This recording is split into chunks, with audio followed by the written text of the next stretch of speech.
بسم اللہ الرحمن الرحیم۔ لوگو، اگر آج تم نے مجھے قتل کر دیا تو پھر قیامت تک نہ تم مل کے کبھی نماز پڑھ سکو گے اور نہ کبھی مل کے جہاد کر سکو گے۔ حضرت عثمان غنی رضی اللہ عنہ کے یہ آخری الفاظ تھے جو آخری خطبہ انہوں نے ان مفسدوں اور ان فتنہ پرور لوگوں کے سامنے کیا تھا جو ان کے گھر کو گھیرے میں لیے ہوئے تھے۔ حقیقت یہ ہے کہ حضرت عثمان غنی رضی اللہ عنہ کی شہادت تاریخ اسلام کا وہ المناک باب ہے کہ جس کے بعد تاریخ اسلام کا رخ مڑ گیا، اور جو خلافت اسلامیہ کی جو بنیاد نبی مہربان صلی اللہ علیہ وآلہ وسلم، حضرت ابوبکر صدیق اور حضرت عمر فاروق رضی اللہ عنہ نے رکھی تھی، اس کی بنیادیں ہل کے رہ گئیں۔ اور یہ واقعہ ایسے ماحول کے اندر پیش آیا کہ جب مسلمان اپنے عروج کے مقام پہ تھے اور خوشحالی کا ایک ایسا دور تھا کہ جس کی مثالیں پیش نہیں کی جا سکتی، اور یہی خوشحالی پہ مسلمانوں کے لیے اسی طریقے سے آزمائش بنی جس کے طرف حضرت عمر فاروق، حضرت ابوبکر صدیق اور نبی مہربان صلی اللہ علیہ وسلم پیش گوئی کر کے گئے تھے اور بتا کے گئے تھے۔ حضرت عثمان غنی رضی اللہ عنہ کے دور کا جو آغاز ہے، میں نے اپنی پچھلی گفتگو میں آپ کے سامنے رکھا کہ وہ بالکل اسی شان و شوکت کا تھا کہ جو حضرت عمر فاروق رضی اللہ عنہ کا دور تھا، یعنی فتوحات کا ایک ایسا سلسلہ کہ جو ایک طرف شمالی افریقہ، دوسری طرف مشرقی یورپ اور تیسری طرف ہندوستان تک جا پہنچا تھا۔ لیکن جو آخری 2 سالوں کے اندر جو فتنہ سامنے اٹھ کے آیا، یہ اصل میں وہ فتنہ تھا جو اندر ہی اندر پک رہا تھا، اور اس فتنے کے کچھ اسباب تھے جو تاریخ کا مطالعہ کرتے ہوئے نظر آتے ہیں اور جو مورخین نے اپنی کتابوں کے اندر لکھا ہے۔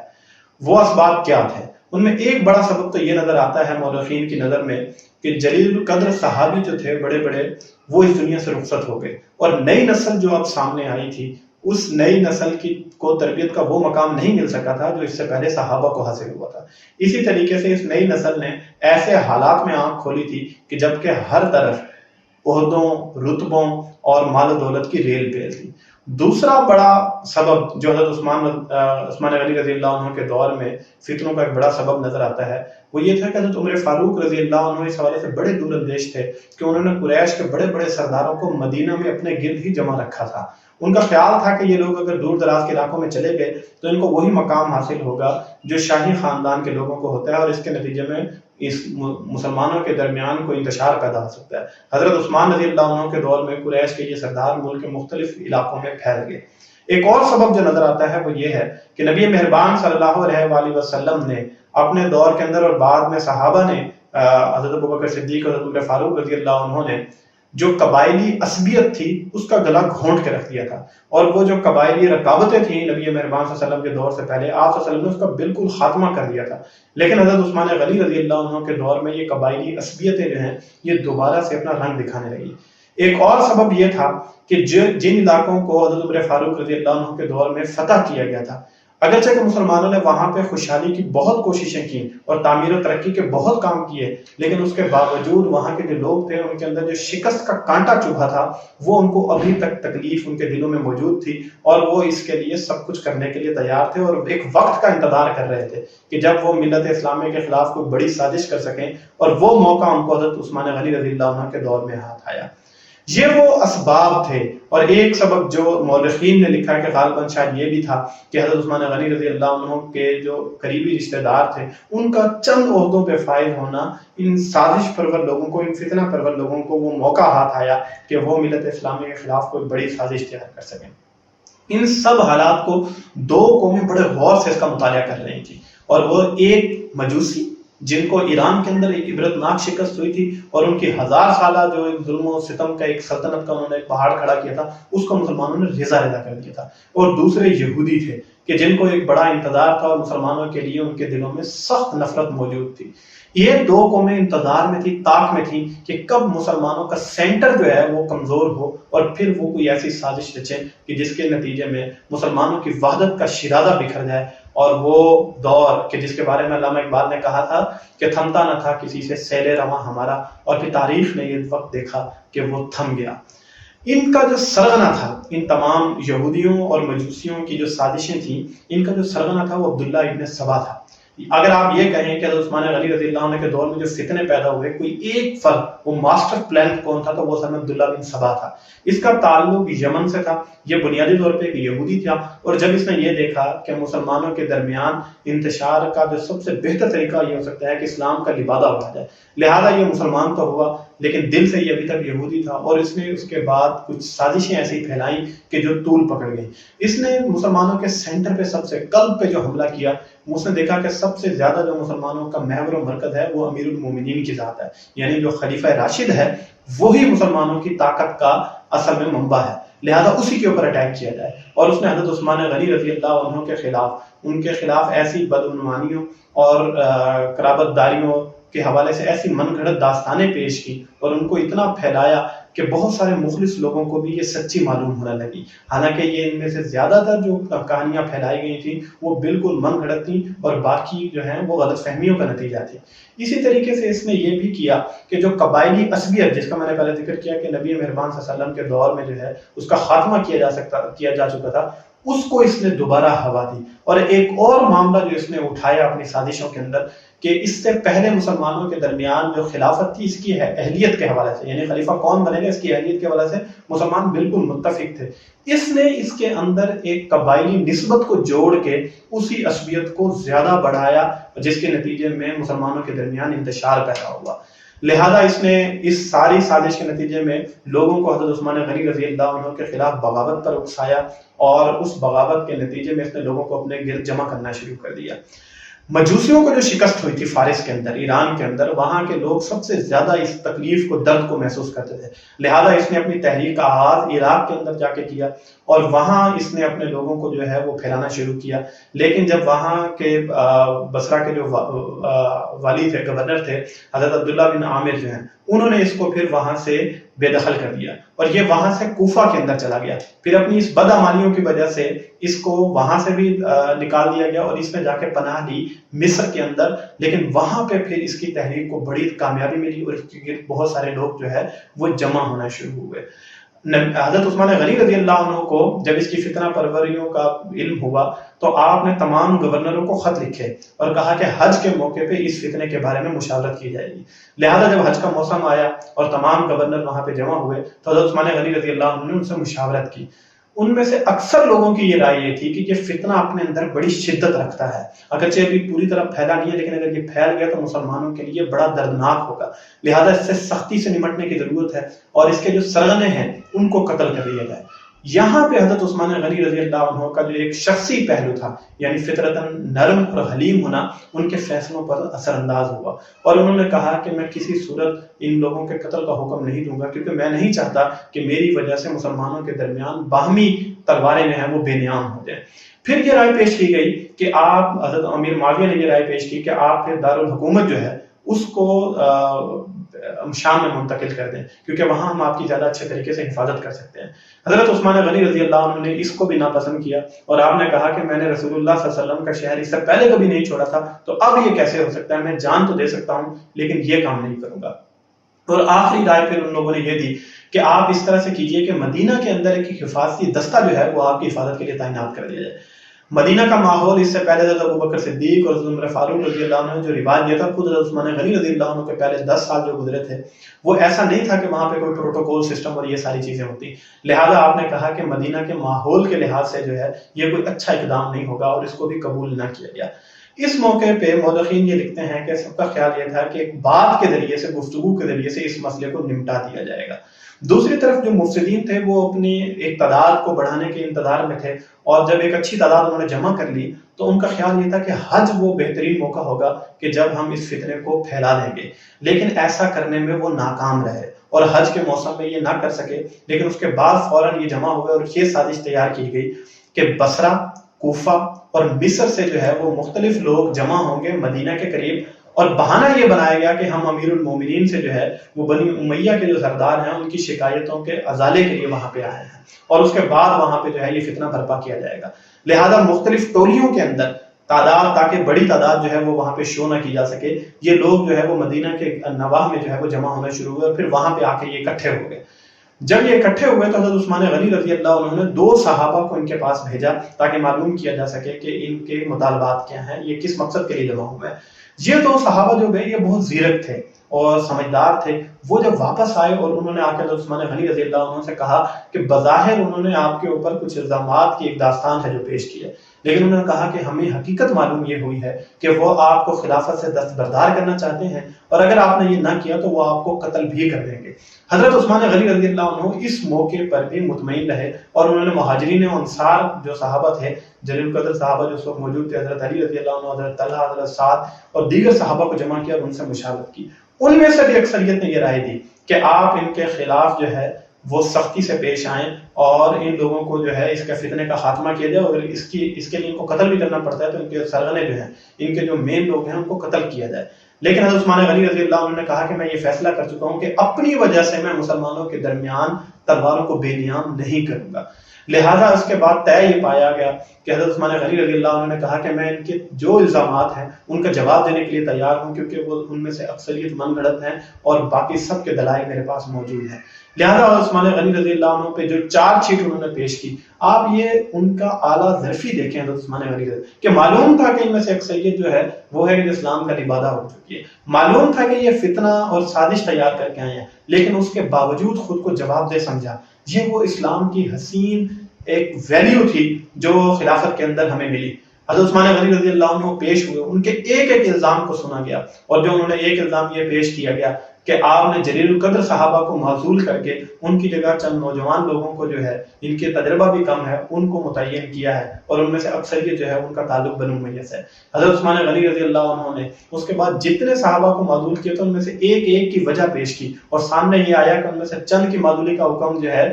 کسی کی معزولی کا حکم حضرت عمر فاروق رضی اللہ عنہ اپنے دور میں کر کے چلے گئے تھے، کسی کی معزولی اس وجہ سے ہوئی تھی کہ وہ انتظامی مسئلہ تھا، کسی کی معزولی اس وجہ سے ہوئی کہ وہاں کے جو مقامی آبادی تھی وہ ان سے ناخوش تھی، اور ایک خیال یہ پایا جاتا تھا کہ یہ انتشار میں بدل سکتا ہے، لہذا ان کو وہاں سے معزول کیا گیا، اور کسی کو اس وجہ سے اس کے عہدے سے معزول کیا گیا کہ وہ بزرگی اور ذوف کے اندر مبتلا ہو چکے تھے۔ اسی طریقے سے جو یہ اعتراض تھا کہ جو نوجوان لوگوں کو ان عہدوں پہ فائز کیا گیا، حضرت عثمان غنی رضی اللہ عنہ نے پھر بتایا کہ یہ لوگ بہترین لوگ تھے اور سب سے موزوں افراد تھے، اور اس کی دلیل یہ پیش کی کہ یہی وہ لوگ ہیں کہ پھر جنہوں نے شمالی افریقہ اور مشرقی یورپ اور ہندوستان تک اسلامی سلطنتوں کو وسعت دی اور فتوحات کی اور بغاوتوں کو کچلا۔ اسی طریقے سے آپ نے یہ بھی بتایا کہ تمام ہی عہدوں پہ کوئی نوجوان یا نہ تجربہ کار لوگ موجود نہیں ہیں، بلکہ آپ نے وہ نام بھی بتائے کہ جو آپ نے بزرگ اور سمجھدار صحابہ کو جو ہے وہ مختلف عہدوں پر فائز کیا۔ اسی طریقے سے جو یہ اعتراض تھا کہ آپ نے بنو امیہ کے لوگوں کو جو ہے وہ مختلف عہدوں پہ، اپنے رشتہ داروں کو جو ہے عہدوں پہ فائز کیا ہے، حضرت عثمان غنی رضی اللہ عنہ نے اس کا اعتراف کیا کہ ہاں میرے کچھ رشتہ دار جو ہیں وہ کچھ عہدوں پہ ہیں، لیکن یہ بھی کہا کہ تمام ہی عہدوں پہ میرے رشتہ دار موجود نہیں ہیں، لیکن جو چند ہیں اس کی بھی وجہ یہ پیش کی کہ قریش کے جو لوگ ہیں ان کو عرب کے اندر ایک خاص اہمیت حاصل ہے، اور بنو امیہ کے لوگ بھی چونکہ ان کا تعلق قریش سے ہے، لہذا اس وجہ سے وہ کچھ عہدوں پہ ہیں اور وہ موضوع تھے اور اہلیت بھی رکھتے تھے۔ جو ایک اور حضرت عثمان غنی رضی اللہ عنہ پہ یہ الزام جو ہے وہ لگایا گیا کہ آپ نے چند معزز صحابہ جو ہیں ان کے ساتھ بدسلوکی کی گئی، جب ان کے ایک ایک واقعے کو سامنے رکھا گیا اور حضرت عثمان غنی رضی اللہ عنہ نے جب وہ جواب دیے تو معلوم یہ ہوا کہ ان میں سے کچھ واقعات ایسے تھے جو غلط فہمی کی بنیاد پہ جنم لے گئے، اور کچھ بالکل من گھڑت الزام تھے جس کے دلائل جو ہیں وہ دیگر صحابہ نے گواہیاں پیش کی اس موقع پہ، اور یہ الزام بھی جو ہے وہ رد ہوا۔ اسی طریقے سے ایک جو سب سے سخت الزام حضرت عثمان غنی رضی اللہ عنہ کے اوپر لگایا گیا، یعنی وہ شخص کہ جس نے اپنا ساری زندگی اپنا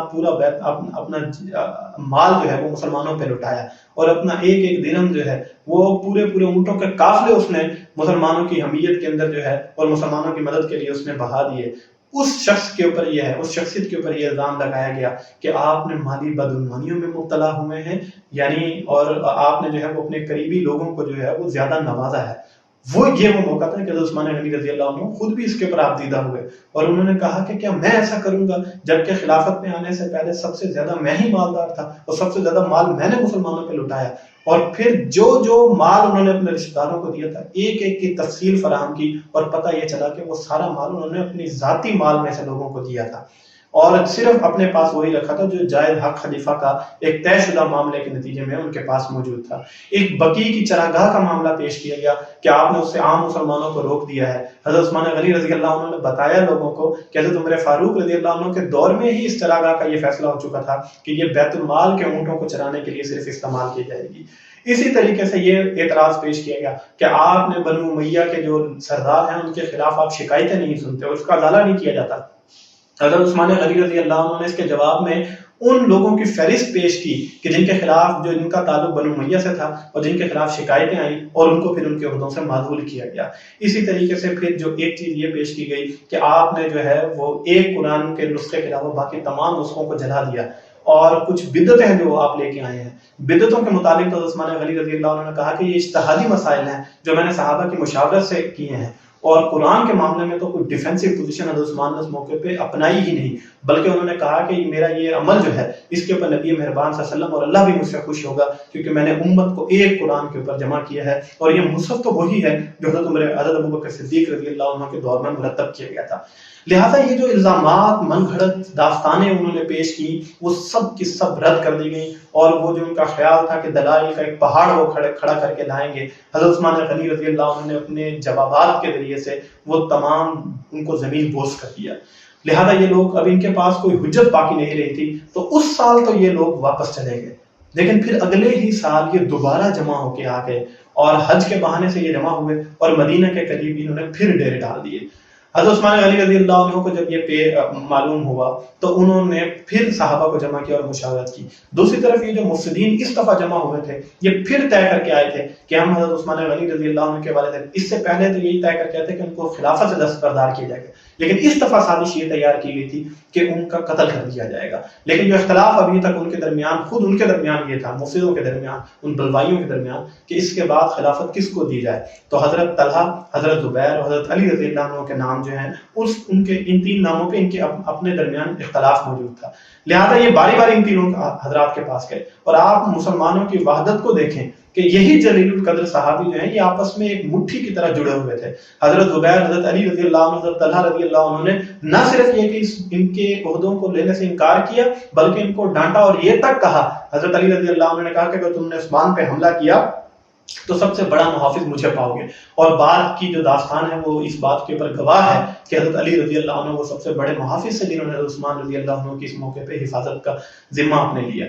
اور اس کے بعد یہ لوگ جو ہیں وہاں سے واپس آئے، اور اگلے دن جب جمعہ کی نماز کا وقت تھا تو یہ لوگ ایک سازش کے نتیجے میں وہاں پہ جمع ہوئے، اور اس کے بعد انہوں نے نمازیوں کے اوپر پتھراؤ شروع کیا، اور حضرت عثمان غنی رضی اللہ عنہ پہ پتھراؤ کیا گیا۔ اتنا شدید پتھراؤ کیا گیا کہ امیر المومنین حضرت عثمان غنی رضی اللہ عنہ جو ہیں ان کو اتنے پتھر لگے کہ وہ بے ہوش ہو کے گر پڑے، اور یہ لوگ جو ہیں ان کو حضرت علی رضی اللہ عنہ اور دیگر صحابہ نے جو ہے وہ مسجد سے بے دخل کیا، اور یہ لوگ وہاں سے چلے گئے۔ اس کے بعد جب ان کو یہ سمجھایا گیا کہ تمہارے تمام الزامات کو رد کر دیا گیا ہے اور تمہارے جو معاملات ہیں ان کو دیکھا جائے گا، اور حضرت عثمان غنی رضی اللہ عنہ نے یہ تک بھی اس دوران کیا کہ اصلاح اعمال کے لیے جو ہے وہ تمام علاقوں کے اندر آپ نے وفد بھیجے، جو تحقیقاتی ٹیمز آپ نے روانہ کی، جو یہ جائزہ لے کے آئے کہ وہاں کے لوگ اپنے عمال کے خلاف کیا کیا شکایتیں رکھتے ہیں، اور دوسری طرف آپ نے جو جتنے بھی ان کے اعتراضات تھے ان کے ازالے کی بھی کوشش کی۔ تو یہ لوگ وہاں سے خاموش ہو کے چلے گئے، لیکن مدینہ کے قریب ہی یہ لوگ موجود تھے، اور اگلے دن پھر انہوں نے جو ہے وہ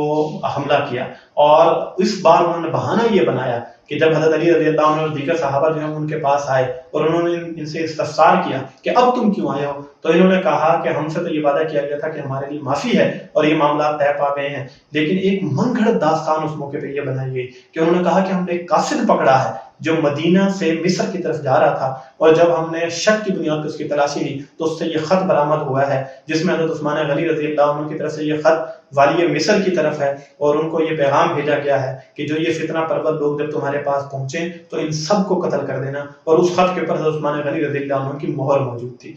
جب یہ خط حضرت علی رضی اللہ عنہ حضرت عثمان کے پاس لے کر گئے اور ان سے پوچھا کہ کیا یہ گھوڑا آپ کا ہے جس پر یہ خط بھیجا جا رہا تھا، تو عثمان نے مانا کہ ہاں یہ گھوڑا میرا ہے۔ پوچھا گیا کہ کیا یہ غلام آپ کا ہے، حضرت عثمان رضی اللہ عنہ نے کہا کہ ہاں یہ غلام بھی میرا ہے۔ پوچھا گیا کہ کیا یہ خط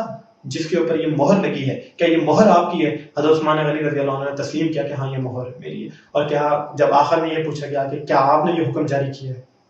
حضرت عثمان غنی رضی اللہ عنہ نے کہا کہ میں خدا کی قسم کھا کے یہ کہتا ہوں کہ نہ ہی میں نے یہ احکام جاری کیے، نہ ہی یہ خط لکھنے کے لیے کسی کو کہا، بلکہ یہ کوئی سازش تھی جو حضرت عثمان غنی رضی اللہ عنہ کے خلاف جو ہے اس موقع پہ تیار کی گئی۔ لہٰذا ان سے یہ بھی سوال کیا گیا کہ تم تو مختلف علاقوں کی طرف روانہ ہوئے، تو بصرہ اور جو کوفہ کے لوگ تھے ان کو کیسے علم ہوا کہ کوئی ایسا قاصد ہے جو راستے میں پکڑا گیا اور تم سب جو ہے وہ دوبارہ جمع ہوئے؟ لہٰذا اسی کو بنیاد بنا کے، لیکن یہ لوگ کسی صورت ماننے کے لیے تیار نہیں تھے، کیونکہ ان بلوائیوں نے، ان مفسدوں نے، ان فتنہ پرور لوگوں نے یہ طے کر لیا تھا، یہ سبائی عقائد کے ماننے والے تھے۔ عبداللہ بن سبا نے جو ان کے ذہنوں کے اندر جو ایک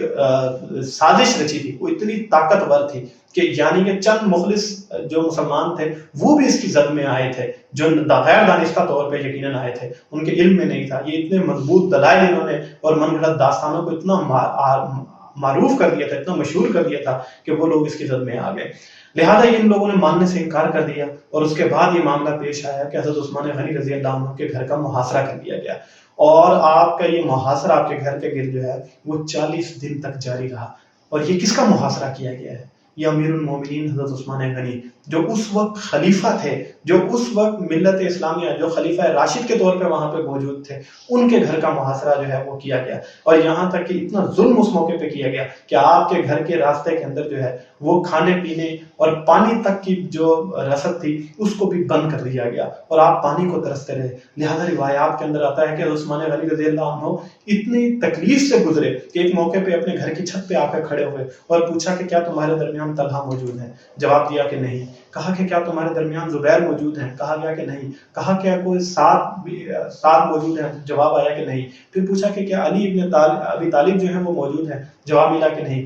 تو پیغام بھیجا حضرت علی رضی اللہ عنہ، کتنی دونوں صحابہ کے درمیان محبت تھی، صحابہ کی آپس میں، ان کے نام پیغام بھیجا کہ کیا کوئی علی کو یہ پیغام پہنچا سکتا ہے کہ مجھے پانی کی ضرورت ہے؟ کیا وہ اپنے بھائی کو پانی نہیں بھیجے گا؟ اور حضرت علی رضی اللہ عنہ کو جب یہ پیغام ملا تو تڑپ اٹھے، لہذا اپنے وہ لوگوں کو جو ہے وہ اپنے مشکیزیں دے کے بھیجا،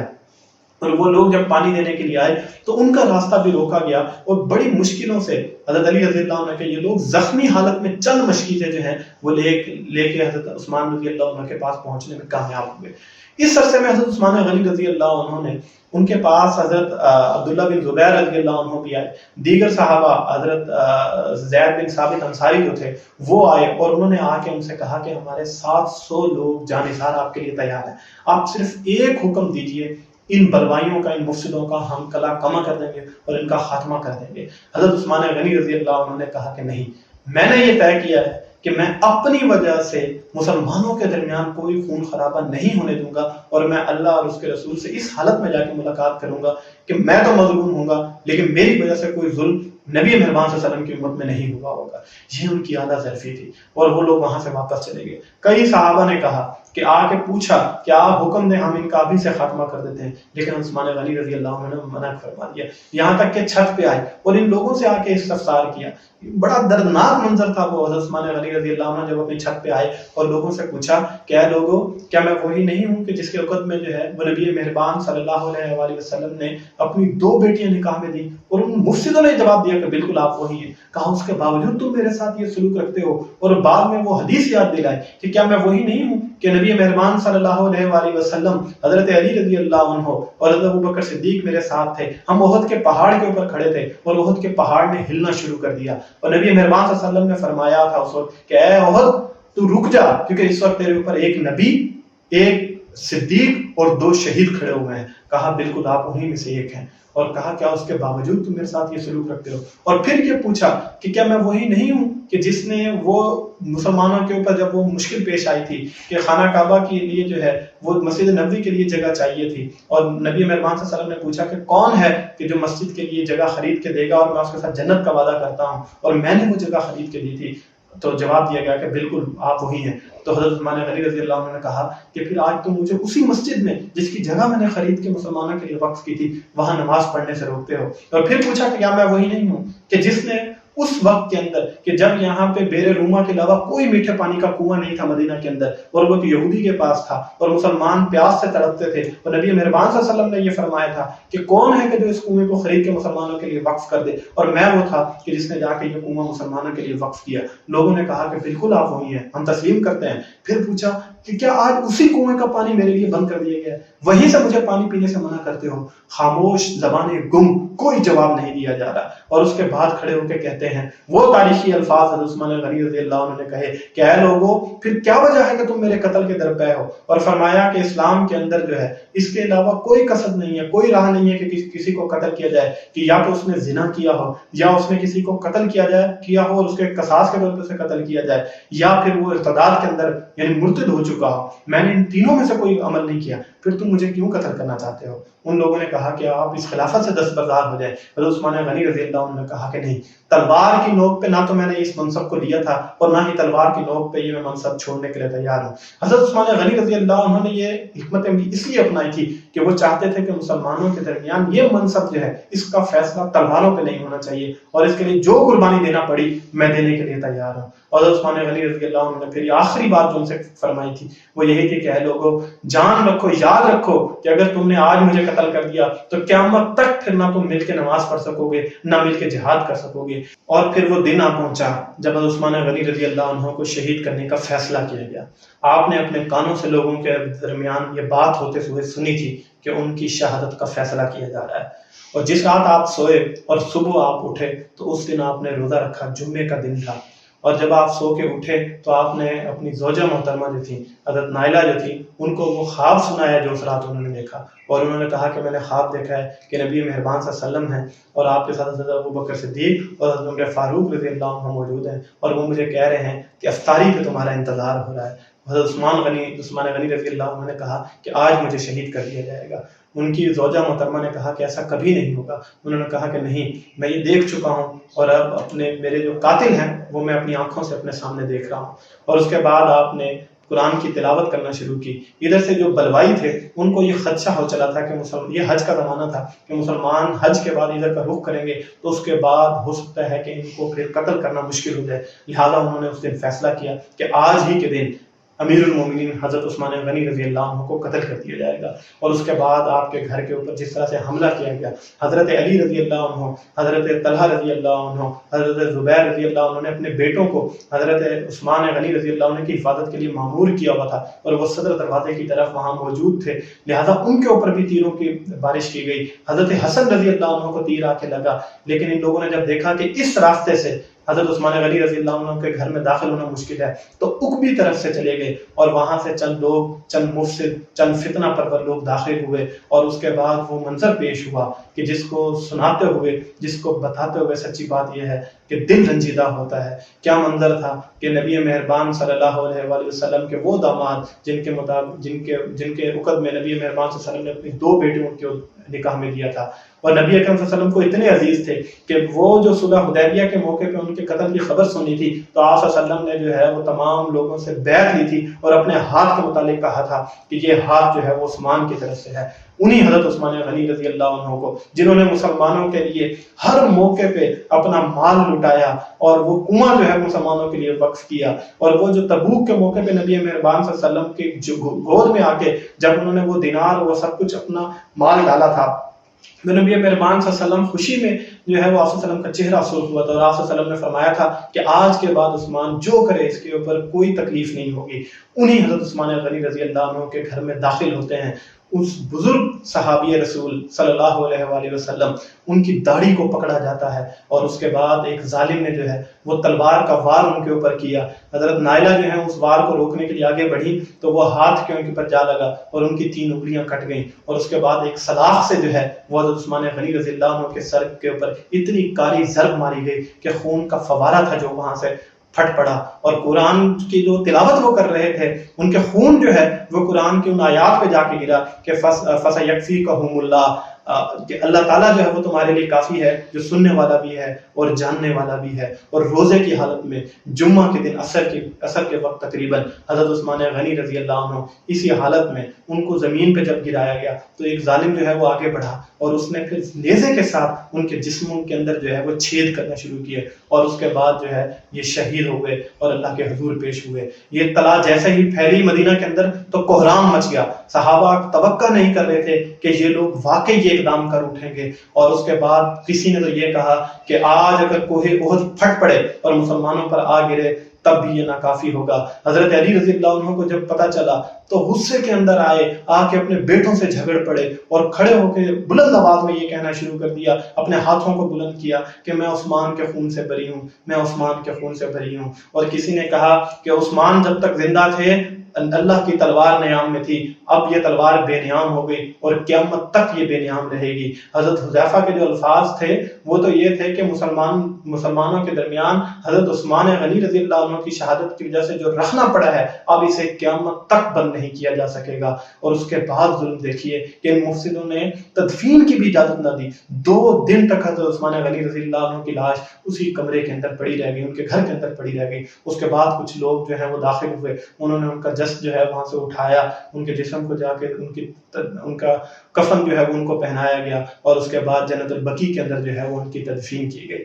یہ نبی مہربان صلی اللہ علیہ وآلہ وسلم کے وہ پیارے صحابی جن کی پوری عمر قربانیوں سے عبارت ہے، جنہوں نے مسلمانوں کے درمیان جو ہے اپنا ایسا خوشحالی کا دور ان کو نصیب فرمایا کہ جس کی وجہ سے مسلمان ان کے دور کی مثالیں پیش کیا کرتے تھے، انہی کے ساتھ یہ معاملہ پیش آیا۔ اور آپ تقریباً 80 سال سے زائد آپ کی عمر تھی جب آپ کو اتنی بے دردی سے شہید کیا گیا۔ اور اس کا نتیجہ کیا نکلا؟ اس کا نتیجہ پھر یہ نکلا کہ مسلمانوں کے درمیان قبائلی عصبیت نے جنم لیا، اور اس کے بعد مسلمانوں کی فتوحات کا وہ جو سلسلہ تھا، وہ جو بجلی کی رفتار سے اور وہ جو تیز رفتاری سے مسلمان فتوحات کر رہے تھے، پھر وہ رفتار رک گئی اور مسلمانوں کی فتوحات کے سلسلے کو بھی تکلیف وہ کمزور پڑا۔ اور اسی طریقے سے حضرت عثمان غنی رضی اللہ عنہ کی شہادت کے نتیجے میں پھر یہ بھی ہوا کہ مسلمانوں کی جو ملت کا وحدت تھی، جو متحد تھے مسلمان، پھر وہ ایسے بکھرے کہ صدیوں تک وہ نہ جڑ سکے۔ اور بعد کے حالات جو پیش آئے، ہر معاملے کو اٹھا کے دیکھ لیجئے، حضرت علی رضی اللہ عنہ کے دور میں، حضرت امام حسن رضی اللہ عنہ کے دور میں اور حضرت حسین رضی اللہ عنہ کے دور میں جو کچھ پیش آیا، ہر معاملے کے اندر حضرت عثمان رضی اللہ عنہ کا خون آپ کو نظر آئے گا۔ یہ ایک ایسا معاملہ تھا، یہ ایک ایسا سانحہ تھا کہ جس کے بعد ملت اسلامیہ کبھی پھر کھڑی نہ ہو سکی اور اس طریقے سے نہ کھڑی ہو سکی جو نبی مہربان صلی اللہ علیہ وسلم اور حضرت ابوبکر صدیق اور حضرت عمر فاروق رضی اللہ عنہ کے دور میں تھی۔ اللہ تعالیٰ مسلمانوں کو آج کے اس دور کے اندر دوبارہ سے وہ اتفاق و اتحاد نصیب فرمائے اور ہمیں یہ توفیق عطا فرمائے کہ ان تمام واقعات سے ہم ایسے سبق نہ سیکھیں کہ جس کی وجہ سے ہم مزید مسلمانوں کے درمیان تفرقہ پیدا کریں، بلکہ ہم ایسے سبق سیکھیں کہ یہ ملت اسلامیہ دوبارہ متحد ہو اور عالم اسلام کے اندر خوشحالی کا وہی دور آئے جو خلافت راشدہ میں تھا۔ وآخر دعوانا الحمدللہ رب العالمین۔